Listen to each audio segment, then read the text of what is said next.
Good morning. It is now 9 o'clock a.m. and I will call the Sewage and Water Board of New Orleans February 25th, 2026 Board of Directors meeting to order. Special counsel, please call the roll. Your Honorable Helene Moreno, designee Stephen Nelson, Present. Honorable Freddie King, Director Kennedy, Here. Director Cole, Present. Director Howard, Director Thomas, Here. Director Anthrop, Here. Director Greenwich, Here. Director Pacho, Here. Director Scruggs. Here. Chair, you have a quorum. Thank you very much. First order, I'd like to welcome a familiar face to this boardroom. Steve Nelson in a different capacity with us, right? But Steve serving as Deputy CAO of Infrastructure for the City of New Orleans, and the mayor as our board president representative today. And Steve, welcome again to all familiar face, familiar room. If you had any words or anything you want to share with us. Thank you, Director Kennedy. Thank you all. Just want to shout out to everybody here. I know how hard you all have been working. The communication has been very, very good. Randy and Team Sierra, you all have done a really good job. Caitlin, I know you worked for like 17 days straight, and it's not just this latest issue. There have been multiple freezes. That puts a lot of strain on the system, and you all have done very, very well. So I'm very proud to see what you all are doing and humbled and honored to be here, and just thank you all for everything you do each and every day. Well done. Thank you. That's great. Thank you. Next order of business, we'd like to get a motion to approve the minutes from our last board meeting. May I have a motion to approve the minutes from our January 21st Board of Directors meeting? So moved. It's been moved by Director Thomas, Second. second by Director Pacho. Any questions? All in favor? Aye. Any opposed? Great. We have adopted the minutes from our last board meeting. And next we'll go right into committee reports. The Finance and Administration Committee met on Wednesday, February 11th in the executive board meeting, and the meeting convened at approximately 9 o'clock a.m. Present were myself, Directors Howard, Scruggs, and Greenwich, absent Director Pacho. Gray Lewis, our CFO, presented the preliminary December 2025 financial results and liquidity position. Enterprise Resource Planning System. The legacy system replacement is the first major cloud-based solution delivered by SWIBNO and a key accomplishment in the strategy. Darrell Outs will provide the committee with highlights from the Oracle project. December preliminary results have been prepared with an abbreviated initial soft close period due to the system conversion. Mr. Lewis reported the focus will now be on stabilizing transaction processing after the conversion. 5 when compared to 2024. In 2025, more customers utilized PromisePay and have signed up for no interest flexible payment plans relative to 2024. However, affordability challenges continue to exist, as well as the need to improve the return on collection efforts. December and January collections of $22.8 million and $21.3 million respectively were both above the comparable months last year. Operating expenses were higher during the month and well below year-to-date by 14%, conservatively set targets in the budgeting process. December year-to-date operating expenses were $335 million for all systems, up from the prior year of $325 million. Management will be working to complete December with a second close and prepare for year-end audit items and complete the 2025 financial reporting in the coming weeks. December preliminary required bond covenant metrics for days cash on hand and debt service coverage requirements are within required levels, and scheduled debt service payments have continued monthly. Mr. Lewis reported payments made related to joint infrastructure CEAs to Department of Public Works totaled $3.2 million for January and $16.2 million for last quarter. Management will continue to work with the city and update the committee monthly on key items such as minor drainage revenue shortfall, fair share funding, and joint infrastructure projects with the city. There were two presentation items. First was smart metering program. Rebecca Johnsey, Deputy GSO, presented on the road to completion for the smart meter project. A timeline for the project was submitted. Project metrics such as 96% of meter upgrades were complete, 98% bills based on actual meter reads, and 73% of customers registered for the customer portal were shared. While the installation contract is substantially complete, work continues to finish project closeout items like the network system acceptance. There are less than 7,000 mechanical meters that need to be upgraded, and that work will be completed by in-house crews. Second presentation item was updates on billing revenue, credits, and collection process. Susanna Kirby, Chief Customer Service Officer, and Nicole Kelly, Utility Customer Service Manager, presented updates on collections, Promise Pay, and HGI. They outlined new Promise Pay measures to increase collections, including adding new delinquent balances to existing plans, allowing payment of current bills through the Promise Pay site, and removing customers from the program if they become delinquent on current bills outside of Promise Pay. The team also noted a short decline in disputes and credits handled by HGI, the city's third-party billing consultant that's assisting SWBNO with bill disputes, when comparing the last quarter to earlier activity, which commenced in September of 2024. This is primarily due to the installation of smart meters and accurate billing data increases consistency and reducing customer questions. Action items, there was Resolution R029-2026, authorizing extension of agreement with HDR Engineering Incorporated, moved by Director Scruggs, seconded by Director Howard. That was approved. There were 4 contract change orders by ratification. Resolution R009-2026, ratification of change order number 4 for contract 30229 of the Carrollton Basin number 1 sewer rehabilitation between SWBNO and BLD Services. Resolution R010-2026, ratification of change order number 5 for contract 30254 Carrollton Basin number 13 sewer rehabilitation between SWBNO and BLD Services. Resolution R11-2026, ratification of change order number 1 for contract 30259 Carrollton Basin number 18 sewer rehabilitation between SWBNO and Hard Rock Construction. Resolution R13-2026, ratification of change order number 7 for contract 1420 Power Complex Phase 1 equipment installation and commissioning between Sewage and Water Board and Frischert Barnes joint venture. Director Greenwich moved to approve those change orders in globo. Director Scruggs seconded. The motion carried. There were 4 information items presented to committee members. There was public comment. Angela Kinlaw, community member, attended the meeting to encourage SWBNO to ensure an efficient drainage system. Now that SWBNO is responsible for the minor drainage system, she emphasized that the utility has an opportunity to maximize outcomes to better meet the needs of the community. Lastly, Ms. Kinlaw encouraged local hiring to support drainage efforts instead of third-party contracts. Being no further business to come before Finance and Administration, I made a motion to adjourn. Director Howard moved.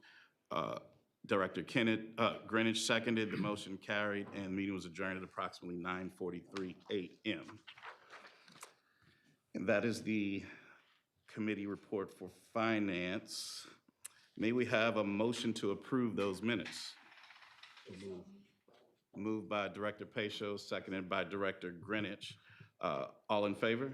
Aye. Any abstentions? And I should have asked any questions before we did that, I'm sorry. None? All right. Motion carries. We've accepted the Finance and Administration Committee report. Next up, we'll have the Governance Committee report. Director Scruggs. Sure. So the Governance Committee met on Wednesday, February 11th, 2026 in the Executive Boardroom. The meeting convened at approximately 9:53 a.m.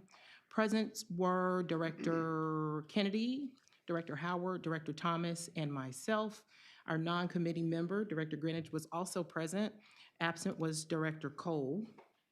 There was one presentation item. Jamie Parker, SWBNO Chief of Staff, presented an overview of 5 proposed legislative changes for the upcoming 2026 legislative session. Number one, repeal language that would transfer SWEBNO employees to state civil service.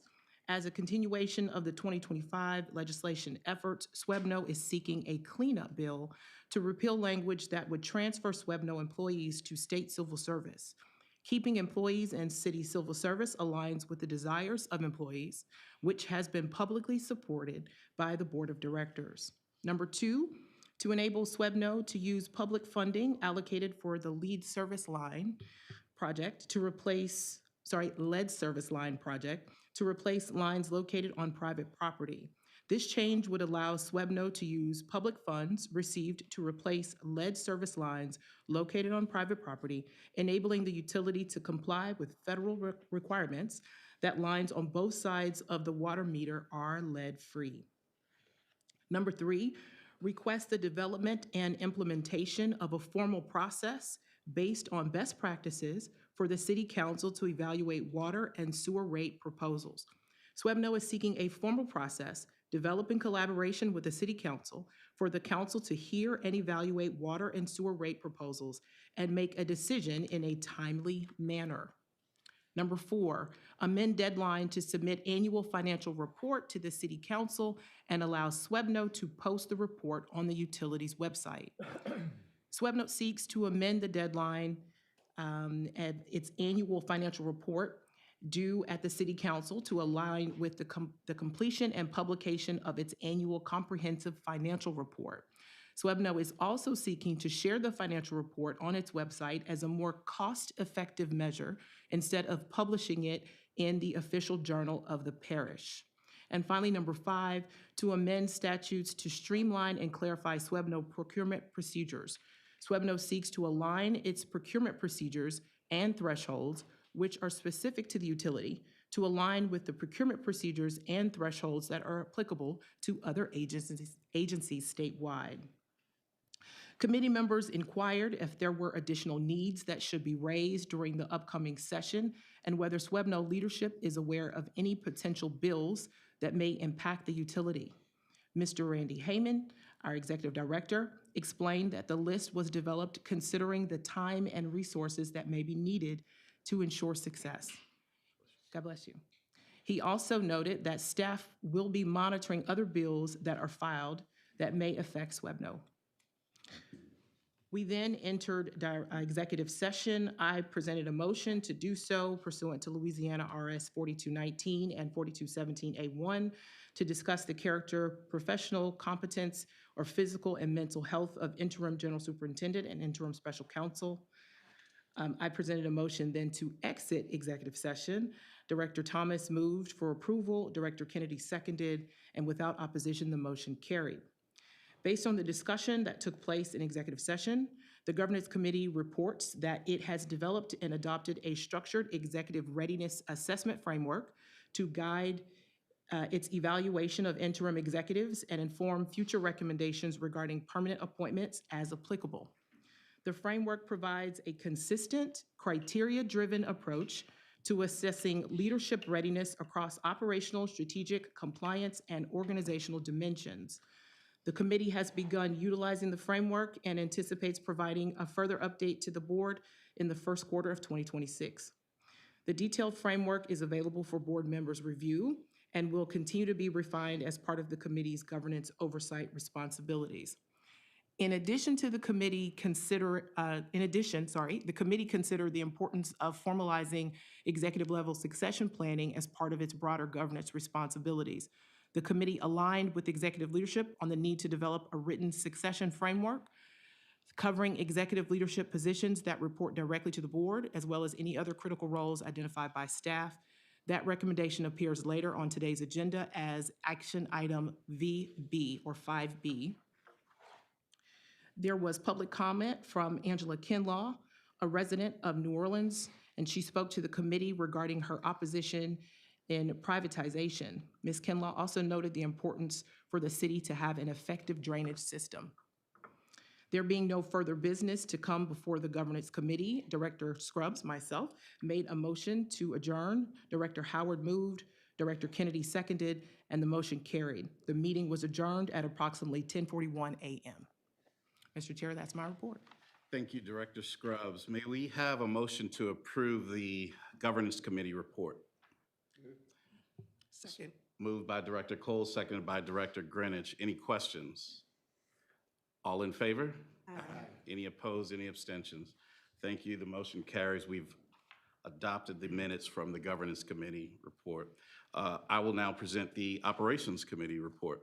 Like I said, you're going to hear from me today, I guess. So the Operations Committee met on Wednesday, February 11th, 2026 in the Executive Boardroom, and our meeting convened at approximately 10:48 a.m. Present were myself, Directors Thomas and Greenidge, absent Director Cole. There's a presentation item from our GSO titled about the Uptown Water Main Break. On January 31st, 2026, a 48-inch water main installed in 1908 broke in the 7900 block of Panola Street. A presentation by the GSO's office provided a 72-hour overview of how staff promptly isolated the break and made the necessary repairs. Committee members applauded the utility's response time and active communication throughout various media platforms.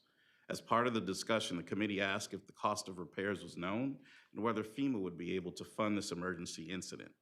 Mr. Yang advised that the cost of repairs would be forthcoming and that the area of repair is ineligible for FEMA funding. Continued discussion addressed SWBNO's limited ability to proactively replace pipes once they have reached the end of their useful life.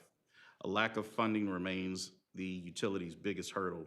Mr. Yang noted that breaks in the utility's larger mains have occurred historically on a sporadic basis. Ms. Timrak confirmed additional work is being completed in the area, such as installing a new fire hydrant. The committee requested a follow-up on the incident to include cost of repairs and an updated completion timeline. The committee also recommended that SWBNO continues its communication efforts through various media channels. Also, I want to make clear that presentation was made by Caitlin Timrek, Interim General Superintendent, and Stephen Yang, Deputy General Superintendent for SWBNO. After the presentations, we fielded public comment from Angela Kinlaw, a community member, recognized the responsiveness and immediacy of SWBNO's efforts to fix the Panola main break. Ms. Kinlaw also provided comments on reducing third-party contracting, focusing on employing local residents, and being proactive with planning for future projects. Being no further business before the Operations Committee, I made a motion to adjourn. It was moved by Director Thomas, seconded by Director Greenidge. Motion carried, and the meeting was adjourned at approximately 11:02 a.m. May I get a motion to approve the minutes for the committee report for the Operations Committee? So moved. Moved by Director Thomas, Second. seconded by Director Scruggs. Any questions? All right. All in favor? Aye. Thank you. Any opposed, any abstentions? Thank you. We have adopted the Operations Committee report for February 11th. And next, we will have our Executive Director's report, Mr. Randy Heyman. Yes. Thank you very much. Good morning. Morning. This morning, in my Executive Director report, I will talk about the main breaks in Panola, Claiborne, and Galvez and St. Louis Street. And I'll also talk about some investigative work we're doing on Dwyer Canal. First, the water main break on Panola, 7900 block of Panola. Crews responded to a significant water main break in the 7900 block of Panola on Saturday, January 31st. By 6 p.m., Saturday, January 31st, we were able to isolate the valves. Sunday morning crews were on site to begin facilitating repairs, and we installed fire hydrant to the water main. Precautionary boil water alert was initiated. It was lifted on Monday afternoon, and water receded quickly. Catch basins, cleaning efforts in the area worked as water receded quickly, and paving restoration is to be completed by Friday, February 27th. And here are some photographs of it. You'll see on Sunday afternoon, it was already, the valves were turned, it was shut off. By Sunday night, we were able to put in the new piece, and then by Monday morning, able to prepare the street so that it's passable. I want to commend the team, and I want to commend Caitlin and that team, our team, for doing an excellent job to work quickly to evaluate the situation, and to bring things back to normal as quickly as possible. Now, communication activities. Press release regarding precautionary boil water alert went out, individual communications to the mayor, council, and on-site meetings on Sunday. We also had social media posts from the mayor, council, and Swivno. We met with residents in the affected block on Sunday. I know that the interim superintendent, general superintendent, and myself walked the street and talked to some of the homeowners. And I must say that they were appreciative that we took the time to talk to them. I think it helped to relieve some of their concerns and frustrations. And just the big part, what we're trying to do at Swivno is make sure that we're giving information, providing information. And I think that helps to lessen level of frustration, and it's our responsibility to do so. We gave media interviews on Monday. Individual customer communications by flyer in the customer portal continued on Monday for the affected block. So as far as communication efforts, I want to just stress again, it's a new day for Swivno. We'll be on news and social media more often in an effort to create greater clarity and transparency. We have an obligation to keep the public informed. And so we're going to use every tool we have to do a better job. Next, we'll look at the water main break at South Claiborne and Talladeno. Crews responded to a significant water main break on South Claiborne and Talladeno on Monday, February 23rd, approximately 4 a.m. A precautionary boil water alert was issued. We expanded the impacted area to include Central Business District, French Quarter, Leonidas neighborhoods, and crews isolated the break by 8:30 a.m. So this started about 4 a.m. By 8:30 a.m., they isolated the break. And here are some photographs that we'll show. So that's when it was a lot of water in the morning. Shortly later, we were able to isolate the break. And then by Tuesday afternoon, repairs were on the way. And you can see how big the break is in the pipe. One thing I want to stress is that why we say we need additional funding from the state and federal areas is because our pipes are old. This was an 88-year-old pipe. And so you see the hole that is there, and I believe that's the size of the hole once it broke, not where they had to actually start sawing. And so it's an old pipe, and we have it throughout our city. And so there's a need for us to make sure we receive the funding needed to make the repairs that are necessary. I'll talk quickly about the communication activities associated with this. We had press releases regarding the precautionary boil water alert. We also took on to social media, and we did media videos. Initial video from me early Monday morning. We provided updates to social media on Monday afternoon, and then we did social media updates that continued on Tuesday, February 24th. We had individual communications with the mayor and council staff, including on-site meetings on Sunday, the media interviews on-site on Monday and Tuesday, and we lifted the boil water alert on Tuesday, February 24th. Again, the interim general superintendent and I walked the block and talked to different business owners. And again, they were glad to see us and appreciative that we were there. We anticipate the street to be passable sometime on Friday. Next, I'll discuss Dwyer Canal. We met with council staff, residents, environmental groups regarding the Dwyer Canal on February 6th. Residents spoke about issues regarding sewer and water leaks along the Dwyer Canal. We reviewed several locations along the canal of concern. So we actually walked a good length of the canal, as you see, as a group, as they pointed out issues of concern. Actions taken since February 6th. Several locations of sewer discharge were identified. Some were intermediate. We pumped impact water from the canal. We made point repair at Bonita Street on Mardi Gras Day. We did cleaning and flushing of sewer lines on affected blocks. Cerise Lift Station is undergoing repairs and increased staff monitoring along the canal. And we're scheduling other meetings that we will hold with the environmental groups and with the community. Again, our goal is to be transparent, to address the problem, to acknowledge it, understand it, and to develop a solution. The next one, we had the sewer main break at North Galvez and St. Louis Street. Crews responded to a sewer force main break in the early morning hours on February 15th. It was a 48-inch steel force main, could not be isolated like a water main due to the configuration of the sewer system. Crews pressure washed and disinfected the neighboring streets and sidewalks. Emergency repair completed by Swibno crews on Monday afternoon. Area is now backfilled. We're expediting the award of a contract for permanent replacement of WIFIA. And so that is what was going on Galvez and St. Louis. And I want to say too, next slide, please. We're developing and have developed new door tags to help us communicate better. As you see, this door tag says that explains what's happening in front of the home if there was a major break. This is something we used to do in Philadelphia, and it was something they were talking about doing here, and we decided it was a good idea that we give them a door tag. It lets them know it's a water main break, a sewer main break, a sewer connection overflow.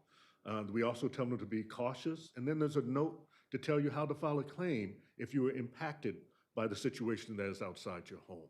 I think a lot of this, again, is just good government, and also, too, it will help to lower individuals' frustration and angst when an unknown emergency arises in their neighborhood. So in conclusion, I want to say that water main breaks continue to be a problem. Swibno is working to change the narrative. We have to look at viable, cost-effective solutions.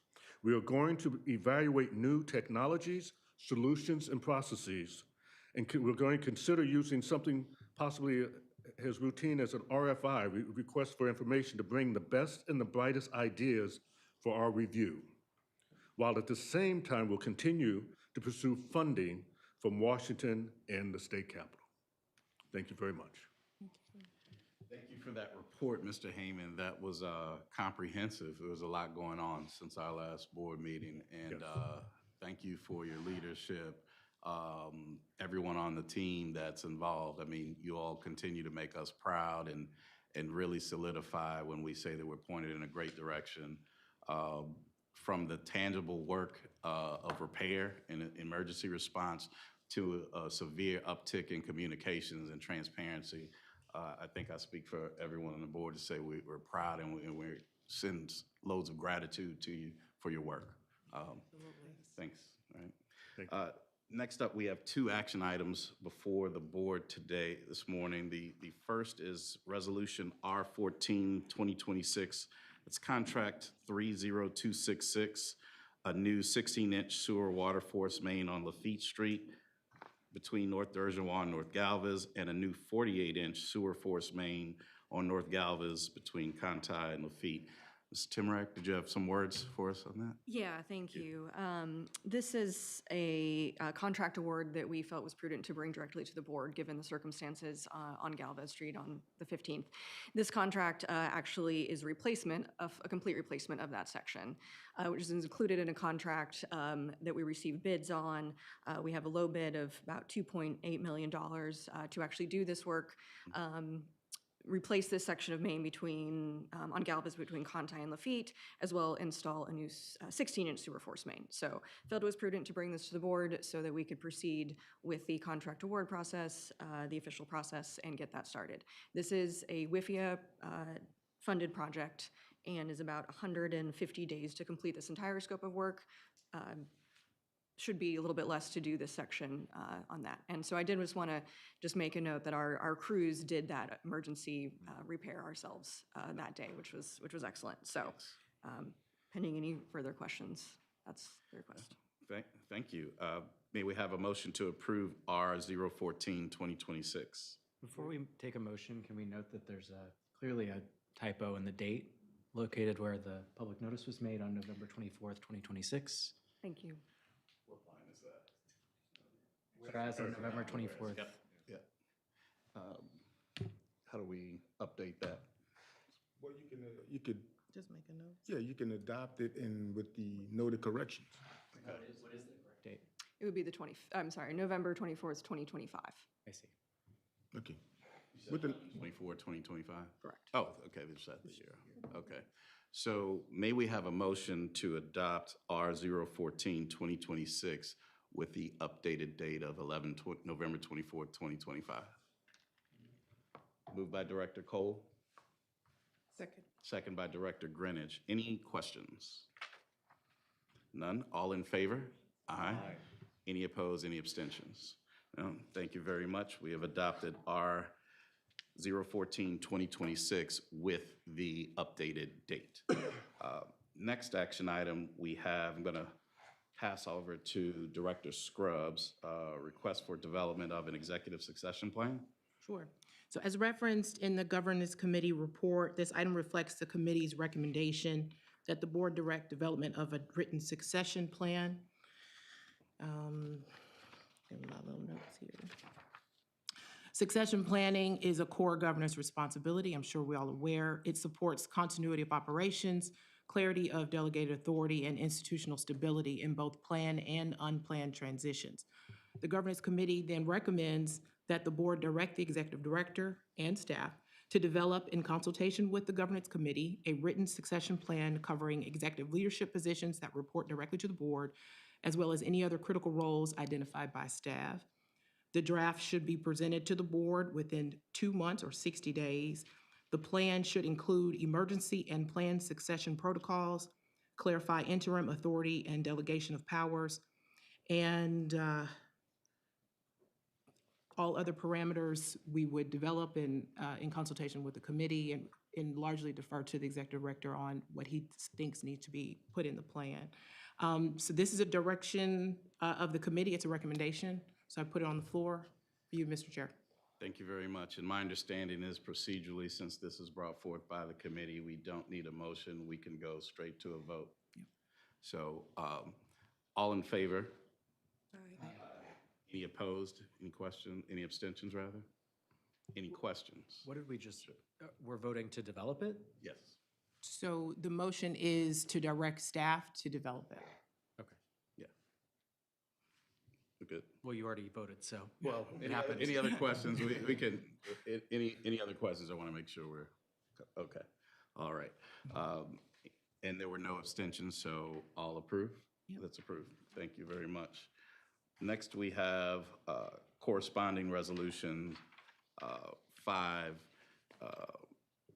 corresponding resolutions R29, 2026, R09, 2026, R10, 2026, R11, 2026, R13, 2026.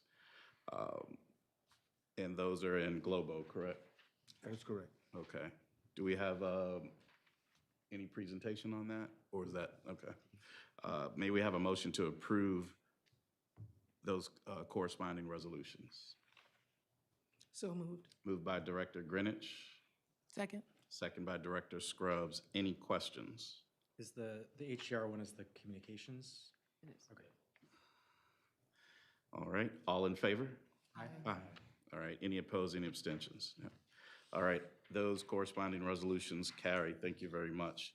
And now we are ready to enter executive session pursuant to Louisiana Revised Statute 4217A2. Thank you very much. May we have a motion, motion to enter executive session? So moved. Moved by Director Pacho, seconded by Director Thomas. All in favor? Aye. All right, we're in executive session.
May we have a motion to exit executive session? So moved. Moved by Director Thomas, seconded by Director Scruggs. We are back into regular session.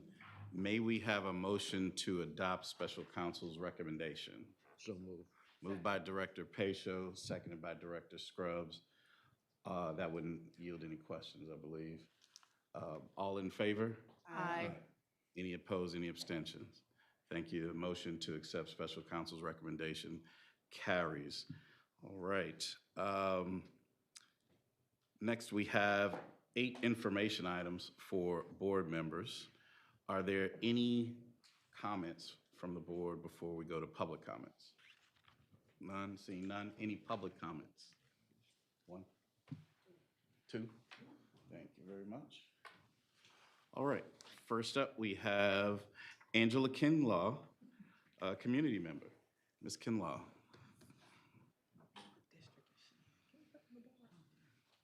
Good morning, everyone. Good morning. I come before you with brief comments as to not repeat comments that have been made in the past. I'm hoping that you all have heard those comments and that you're taking them very seriously. So want to build upon that. We are at a critical moment now, reinforcing the need for an effective drainage system.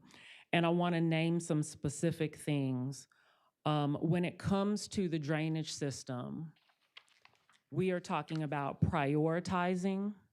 We are talking about aligning resources to those priorities and using the resources in ways that we can actually see and experience the changes as evidenced by the improved conditions. We know that there have been changes that have been made recently in terms of positions and roles, and we see it as an opportunity to actually advance an improved drainage system. When we say priorities, we mean things like having a designated drainage department, not just a few employees that have been inherited from the Department of Public Works under the City of New Orleans. We're talking about an actual intentional drainage department, and we're talking about resources for the purpose of recruitment, training, and retaining local workers being paid a living wage. We also know that all of these things cost money. And because these things cost money, it ends up being the kind of conditions that create the narrative that we've got to charge people more, we've got to have added fees, drainage fees, et cetera. And we say no to that because we know that many resources have been pursued, many resources are still here and available, and they have not been stewarded well in the past. This is not an attack on anybody who's in this room or current positions, but it is a call to action to say we cannot keep doing what we've been doing in the past. And that if it doesn't include people in this room, we need to do something different. We also want to put emphasis on the fact that this is important because we need to respond to emergencies, but we cannot only be responding to emergencies. We need strategic, ongoing maintenance, and we need proactive plans and care to prevent some of the emergencies that we're currently experiencing. Last but not least, we want to emphasize once again that we do not want increased fees. We do not want added rate hikes. We don't want any of those things that are putting the burden of cost on the residents, because what we want to see now is the prioritization of the current funds that are in the possession of the City of New Orleans.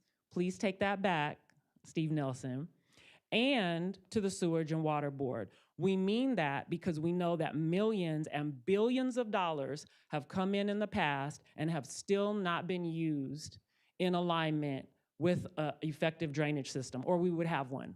So if future funds are going to come in, that would be great. But the way we could understand that those funds will be used as needed is because we will see the current resources we have being prioritized to reorganize things in a way that gives us an effective drainage system. Thank you. Thank you very much. Next up, we have Jesse Perkins.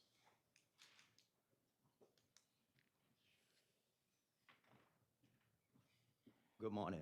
I'm Jesse Perkins. I come to you on behalf of a citizen, resident of this city, and just equally as important as a former employee of the Sewage and Water Board. I do have some issues that I would like to address. First of all, what I'm going to start off by saying is I want to, again, go on the record and commend the men and women of the Sewage and Water Board who are actually responding to some of these massive emergencies that we having with these 48-inch water mains that are breaking, okay? Very familiar with this line. I worked on that line several times before starting my career back 45 years ago.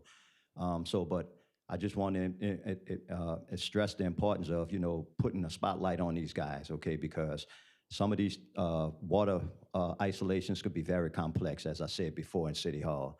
So, you know, another shout out to the members of the Sewage and Water Board. Now, I'll pick a little bone with y'all as well, okay? Because I want you to be as efficient and effective as possible, you know, because when you are, then it's for the betterment of the community and the citizens of this city who are the ratepayers. So we have a 108-year-old pipe. If my math is correct, I mean, a pipe that was put in since in 1908. If my math is correct, and I wasn't great in math in high school, okay? I think that makes that pipe like 118 years old.